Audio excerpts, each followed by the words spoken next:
behind this war keeps shifting. We've heard justifications ranging from the... But the one that's proved to be an extraordinary challenge has been the war in Ukraine, between Russia and Ukraine. The President has worked on it tirelessly, has invested a tremendous amount of his own time, energy, and the highest levels of our government.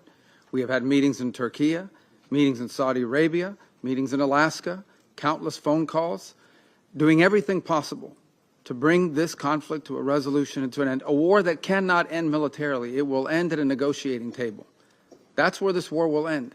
But the longer it lasts, the more people will die, the more will be destroyed. The European continent into its most serious crisis since the Second World War. This war has to end, and we have done everything we possibly can and will continue to do everything we possibly can to bring it to an end. Very generous offers have been made. For example, a ceasefire at the current lines of contact, while all the other details on the future of the conflict could be worked out in terms of future territorial lines. The President has shown extraordinary patience in terms of not assessing additional sanctions in the hopes of having a breakthrough in this regard. And all has come to what appears to be not just a stagnant one, but an era, and we've entered a period of what appears to be potential even escalation, with the historically highest number of strikes we've seen over the last few nights and before. And now we are also watching incursions into neighboring airspace by both drones and airplanes. The President is a very patient man. He's very committed to peace, but his patience is not infinite. And as he has said repeatedly, he has before him the opportunity and the options of imposing additional economic costs on the Russian Federation if necessary in order to bring this to an end. He also has before him the option, as he has already chosen to do in some circumstances, to sell defensive weaponry and potentially offensive weaponry so that Ukraine can defend itself from this assault by purchasing that weaponry.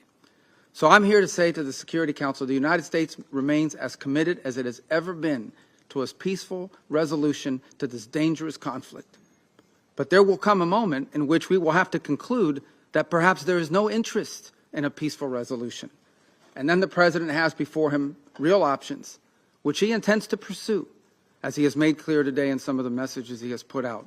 So I strongly urge the Security Council, the member states here, and those who are not part of this as well, to do everything in their power, and including the Russian Federation, to do everything within their power, and the Ukrainian side for that matter as well, but all sides, to bring this war to an end before it becomes something that will last another 3 or 4 years, lead to more destruction, both economic and at the same time a loss of life and loss of property and loss of futures. This war needs to end.